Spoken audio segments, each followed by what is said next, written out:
When you're aspiring to sit in the CEO seat, it's easy to think that's around the corner or to want that to be around the corner. Don't worry about the timing of this. Chance favors those in motion. Welcome to Microcap Moments, a podcast from Shore Capital Partners that highlights the stories of founders, investors, and leaders who have taken on the challenge of transforming ideas and small companies into high-growth organizations.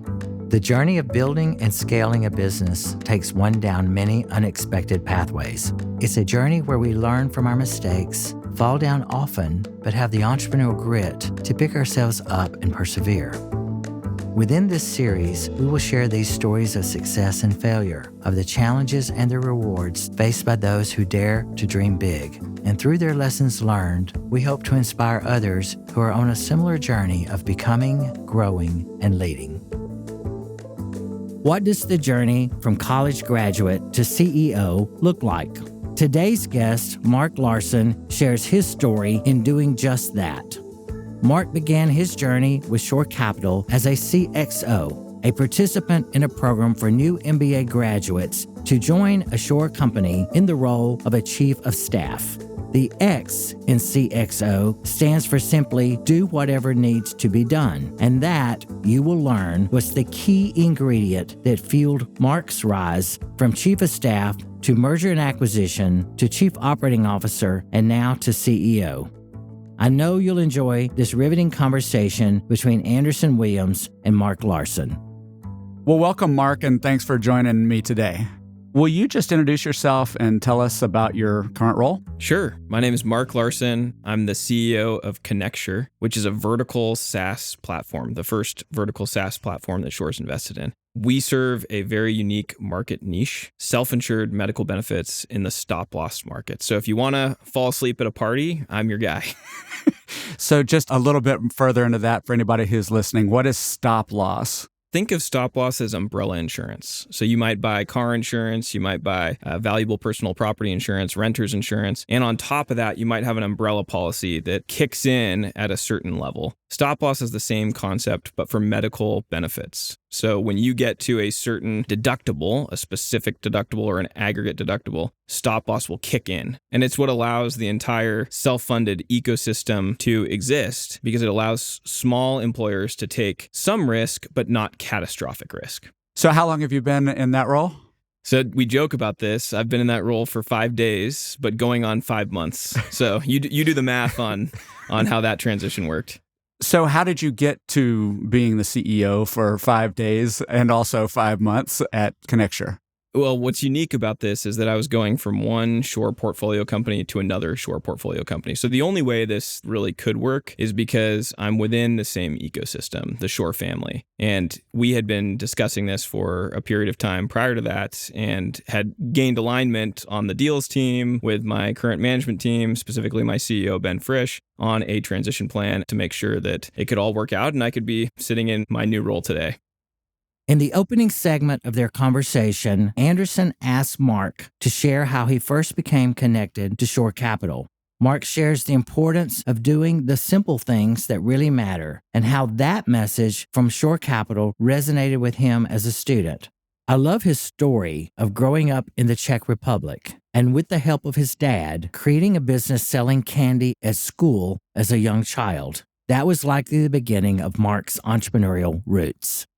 So let's go back a little bit because you referencing you've been with the previous Shore company. And how did you first get connected with Shore?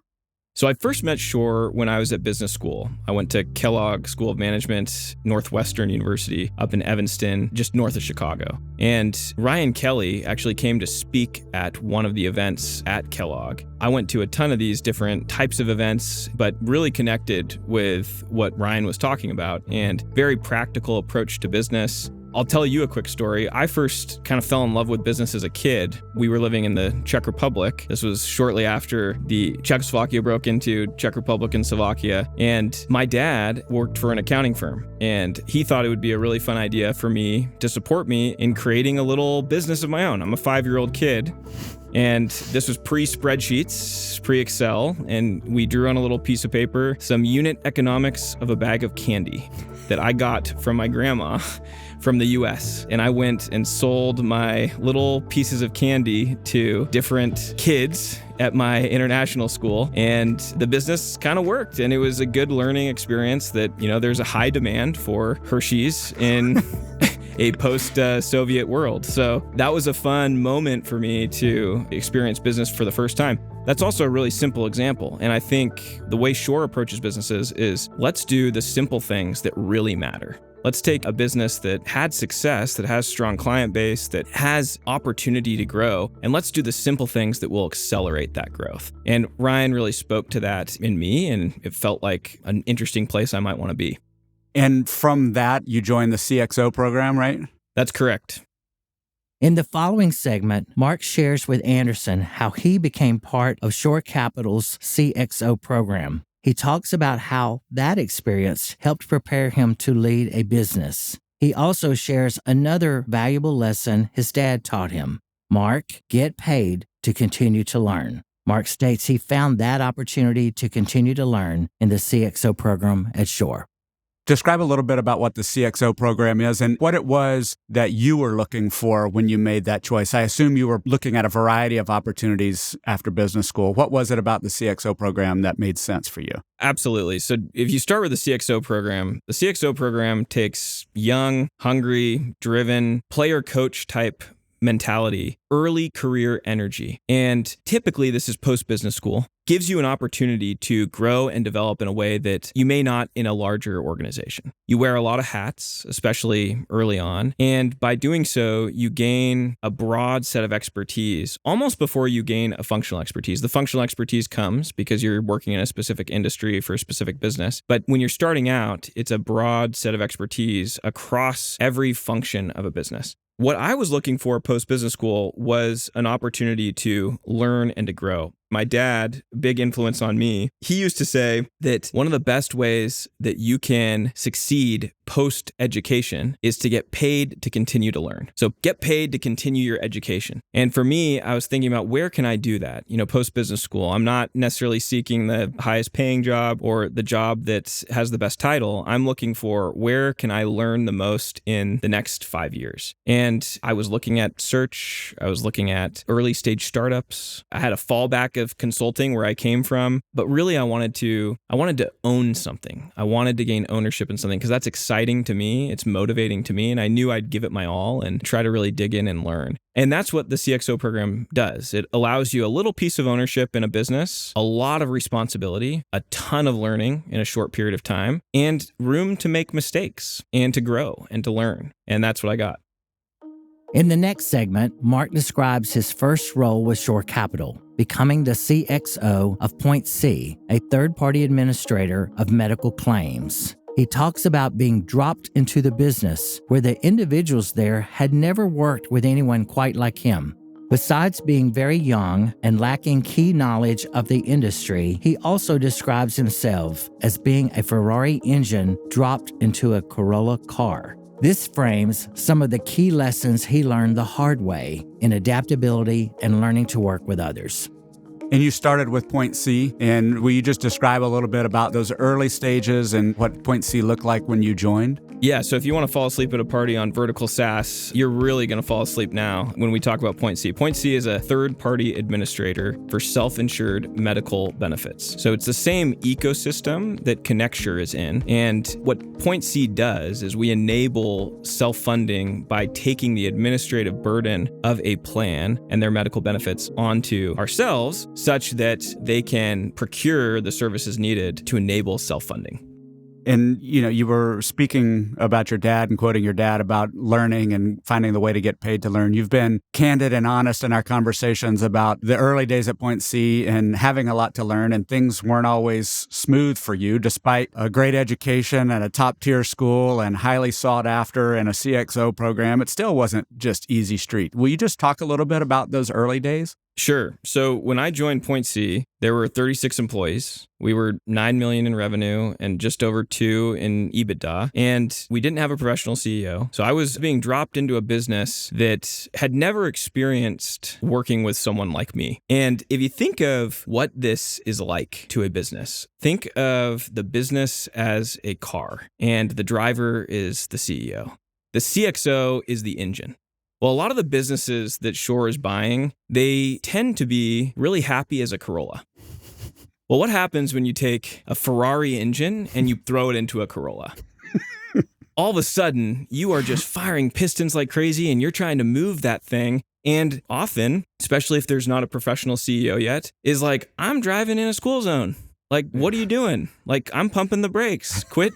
And now you're just spinning the tires, you're burning rubber, and it creates a lot of friction and a lot of challenge. And the CXO is like, get me on the freeway. This thing has room to run. Well, the business has to evolve. They have to choose to go from, a Corolla to a Camry to maybe a Lexus and then get to the Ferrari. But you're dropping in the talent as if it's already running on the freeway and you can sprint at 100 miles an hour. And that's just not the reality of these businesses. They need time to grow and to develop on their own. Yeah, you've bought the vision, you're aspirational in your own career, and you're stepping into, it's not a day one business, this is a new acquisition and partnership with Shore, but there are existing people who have managed things the way they manage things and been a part of a team the way they've been part of a team, and kind of recognizing that you're stepping into that with your excitement and energy, but you got to temper it in some ways in the process, I guess. Well, and by the way, you're a CXO coming in, you're a young person, doesn't know anything about the industry, and they're looking at you like, why are you here? I have to explain to you what stop loss is.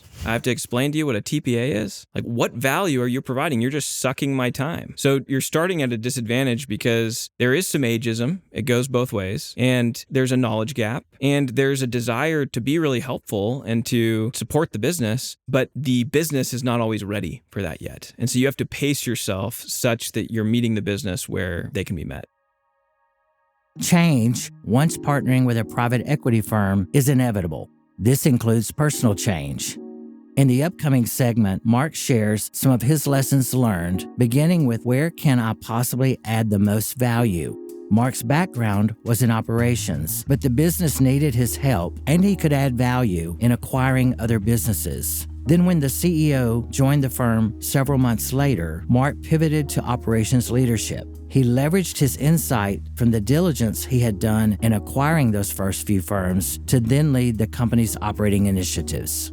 And so you obviously had great success ultimately going into M&A for a while and then into the COO role. And now obviously you've transitioned into a CEO role of another company. What was the big learning? What was the evolution that you had to work through in those early days to not flame out? Or not burn everybody else out in that process? Yeah, I think the big question early on for a CXO is, where can I add value? Where will I add the most value? And we had a frank discussion with my deals team that early on, I came in having an operating background. So I was a consultant before, I was focused on operations, on process change. I felt like where I could add value was operationally. And the business did not need that. They were not ready for that. We had acquired one business at the time. Well, how do you share best practices across one business? It's what you're doing. So there's nothing to do. It's best practices and worst practices. It's the practices. It's the practices. Best practices, worst practices. That's it's right. The practices. So for me, the question was, where can I add value? If I thought coming in, I'm going to focus on my operational chops or my operational knowledge, what is it that I can do now to support the business? And for me and for my deals team, that was M&A. And I transitioned very quickly from being what I thought was going to be ops focused to let's go buy businesses. And I supported our deals team as we acquired 3 more businesses. And at that point, it had been about a year and a half, and we hired a professional CEO. And his name's Ben Frisch, and he came in and he said, "What are you doing M&A? You don't know anything about M&A." And I said, "I bought these 3 businesses. We've got, I've done something." And he's like, "Well, this is probably not your highest best use." And the other thing that happened was, as we started talking about all the different initiatives that we had and how we could create synergies across these different businesses, I had an enormous amount of knowledge because I had done all the diligence. So as part of M&A, you go very deep into the business. You talk to all the key stakeholders. You look at all the financials. You work with third parties to validate what's going on in the business, the vendors that are being used, the contracts. And every time there was a question, Ben would come to me and say, how should we be approaching this? How is this structured at this different business? Well, I had answers to those things because I had done the diligence. And at the time, he was looking for a chief operating officer, was about to launch a role for a chief operating officer. And it became clear that, hey, maybe I could do that. I haven't done that before, but would you be willing to try me in that role? And to his credit, he did. He did try me in that role. And we ended up hiring a VP of M&A to be dedicated on M&A who truly knew what he was doing versus me just guessing. And I got to guess at something else at Chief Operating Officer. Well, and I love that, though, because it's that going back to keep that spirit of learning and what you're going to get out of a microcap company. It wasn't like you were going in and doing M&A with a whole deals team in place. Like when you say you were doing the due diligence, like you were doing it. It was me. It was me at midnight emailing Duff and Phelps. And not an M&A person, right? Like I think that that's one of the things that's such a cool part of this opportunity is the learning that can come from just getting in and doing every part of the business in an early stage platform. Anderson asked Mark to talk about the work he did to launch the care management department for Point C. What began as an Excel model and a de novo has grown to 10% of total revenue and 20% of total earnings. Listen as Mark shares this part of his story. So in addition to M&A, you also helped bring in the care management into the Point C business. And I would love to hear you talk just a little bit about that in terms of how that effort was also part of the Point C story in terms of growth beyond acquisitions. Sure. So care management, without going in the details on what that business is, the way we think about it is it's a de novo.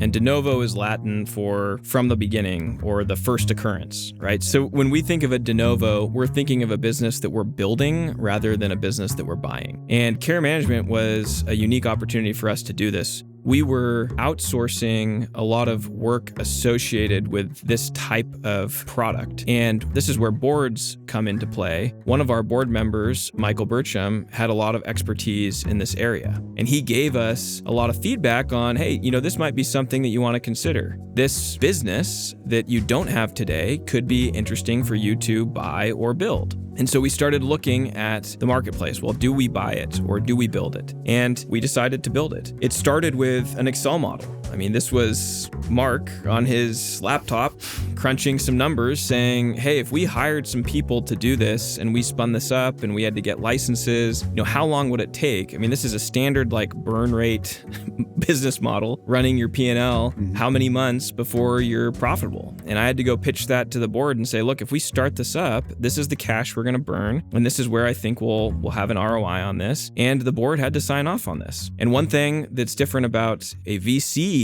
type model versus a PE type model is PE funds don't like burning cash. That's not exciting. To pump a bunch of money into something that may not have a return is not exciting. And so there were a lot of discussions around, is this something that we want to pursue? We decided to pursue it. This is a business that has grown to 10% of our total revenue, 20% of our total earnings. So when you think of the value of the business, it's been extremely accretive to our overall deal because not only is it net new revenue and earnings, but it's also net new revenue and earnings that we did not have to pay for, meaning that, eventually every business gets sold. When we sell this business, we will have generated more equity value from that than something that we would have bought. In the following segment, Anderson asks Mark to talk about his journey from Point C to now becoming the CEO of Connexure. He highlights the camaraderie built between his team at Point C and as a client of Connexure. Mark was invited to sit in on a Connexure board meeting, but his interactions with the team and his knowledge of the space opened the opportunity for him to be considered as CEO. Mark had already built great talent around him at Point C, which made the transition to Connexure workable for both organizations. So, Mark, how did the Connexure opportunity even come to you in the first place? So I was not looking for a CEO role, let alone a CEO role with Connexure. I was very happy in my role at Point C. There's a lot of growth. We had built a really great team. I'm still very excited for what Point C will experience in Point C's future. What happened was Connexure was acquired by Shore, and I happened to hear about this because Connexure was a vendor of mine. I had worked with, or at least known of, the management team, and I happened to also know the team at Shore that had been part of the diligence and purchase process. And I went to them and talked to them about my thoughts on them, Connexure, as a client. So I'm a client of theirs, and this is my perspective. And that was something that the Shore team valued, and they invited me to attend the board meetings as an observer. Why don't you come? This will be good for your development. You can learn. Maybe you'll have some insight here or there. There's things that you could do to maybe enhance their product or their value prop to clients. And that's how it started. I went to a board meeting. And while we were attending that board meeting, there was discussion around a CEO search. And there were some very impressive, good candidates that would be an awesome fit for a CEO. But the management team, this was a big decision. They weren't sure yet which way they wanted to go. And as the meeting went on, there were some other topics that were discussed. One of the board members turned to me after a comment I had made and said, "Well, you seem to know a lot about this. Why don't you be CEO?" To which everyone chuckled and we all moved on. No one took it seriously. But there was an individual on the management team of Connexure who did take it seriously. And after that board meeting, met with the Shore Deals team and said, what about Mark? We actually really like Mark. We know him. He gets our business. He has a vision for this space. Like, this is someone that we could follow. And they asked that I be included in the CEO search, which was an awkward conversation for Shore because they're taking away a key employee from another business if they were to pursue this. And so we first had to approach my CEO, Ben Frisch, and have the discussion with him to say, is this something that you'd be even open to? And to his credit, he'd never wanted to hold someone back from an opportunity and said, if this is something that you want, I'd encourage you to pursue it. And so I did. And as we got into the opportunity, it was the right fit culturally, strategically, professionally. And it was much more of a pull than even a push. And it got me really excited. So again, when you think of these types of opportunities, this was not me even raising my hand for something. This was me being in the right place at the right time, trying to be helpful, trying to grow and learn professionally from others, and effectively being given an opportunity because of that. But one of the other things you mentioned in our conversation was that you also felt good that you had built people behind you at Point C to step into your place, that you weren't leaving Point C in a lurch when this opportunity came along. Can you just talk a little bit about that talent development and that succession thinking, even when you weren't necessarily planning your succession yet? Absolutely. So one of the things that I learned pretty early on, again, I was never an expert at M&A, and I knew that role long-term wasn't for me. The other thing I learned is that I wasn't really a very good chief operating officer either. and the reality is, a chief operating officer can't always say yes to everything. Sometimes you got to say no for operational reasons. And it's not that I'm a yes man I'm not thinking about it. I'm a yes man because I think we can do this. Let's figure this out. And I was very into building things. Well, as you scale and as you grow, there's things you got to say no to. And I realized that what I wanted was someone that had the expertise to really run the operation and challenge my mindset so that I was saying yes to the right things. So about 18 months ago, I started looking for an SVP of operations, someone that could be my right hand to support me. I started looking for this role fully knowing I was going to find someone with 20 years of industry experience who was going to come in, know way more than me, and be better at this job than me. And I knew that. I was good with it. In fact, I was thrilled by that. That's what I was looking for. And that's a little different than your traditional large company that's like, you want to keep your threats away from you. For me, I thought there's no better scenario than for this person to come in and eventually take over my role so that I could go do something else. Not that I was looking to do something else. I just knew that succession planning was an important part of my growth story. So we hired MJ Brown in March of 2023. And if that hadn't have occurred, I could not have had the opportunity at Connexure today because she came in, industry expert, has become an MVP at Point C, and the board would not have had confidence in me leaving without someone behind that could take the reins. Yeah, I think it just keeps coming back to that growth mindset that's not just about your growth. It's not just about the business growth. It is truly a mindset, right? Like even when you're succeeding, even when everything looks good, that you're continuing to think about what's the right next move for the company? What's the right next move for me? Even if that's not a new role or a new gig, that those two things are kind of going back and forth with each other. And I feel like that's how you grow a company the way Point C has grown. And it's kind of the only way you grow a company the way Point C has grown. In the upcoming segment, Anderson asks Mark about his lessons learned to prepare him to lead a business as a CEO. Mark talks about having reps to improve his decision-making skills. He speaks to the kinds of decisions he should make versus trusting others to make decisions. Mark talks about the learning curve of leading, of meeting people where they are, and really knowing your audience. Mark also emphasized his need to develop more self-awareness as a leader.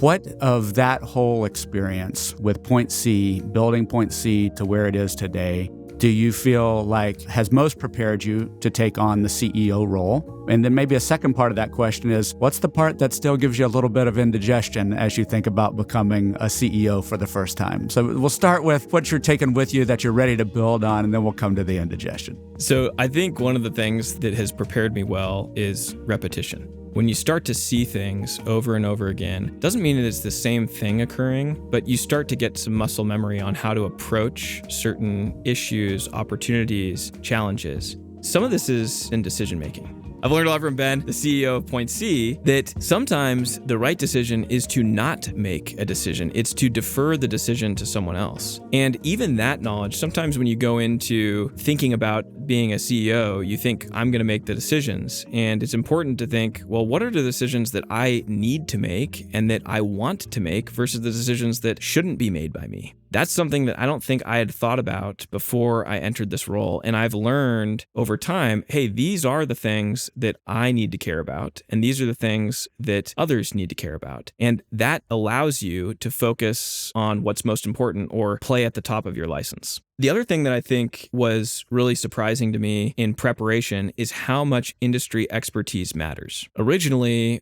when I came into this, I thought, look, smart, hungry person, I'll learn it, I'll figure it out. I could go into any industry and be successful, right? I've changed my tune some. I think anyone can learn an industry if they put in the time, but I think that there's a big learning curve in how effective you can be based on your base knowledge of an industry. Knowing a vision up front versus building a vision while you're running the company are two totally different things. What about from a leadership perspective as you think about taking on the CEO role, in addition to that idea of what decisions you don't need to be making? What other kind of key leadership lessons do you feel like you're taking into that as you go over there and not only inherit a team, but start to build a team and scale a team? I think one of the very important lessons is meeting people where they are. There are some people that are sitting in their role and they are dying for more. They want to be given more responsibility, more opportunity. They want to be promoted. And there's others that want to punch the clock and go home at the end of the day. And you can't treat everyone the same. This is a broad spectrum of an employee base at any company. And knowing your audience and knowing how to address your audience and how to reward your audience and how to motivate your audience has been a big learning. I came from consulting firms where everyone's a type A personality. We all will work until the wee hours of the morning to get the job done. People in the real world go home to their families. That's not how it works. There's no client issue that could keep them in the office past 5. Actually, they probably don't even want to come to the office in the first place post-COVID. So I think even just learning how to interact with people from a broad breadth and recognizing that it's not inherently good or bad. People have lives, they've got their own agenda, and it's how do you meet them in their agenda so that it works for the business and it works for them. Self-awareness is key. Intentions may be good, right? My intentions were benign, but I came across hostile. And it doesn't really matter how you mean to come across. It matters how people interpret it. In the final segment, Anderson prompts Mark for any advice he might give someone aspiring to become a CEO.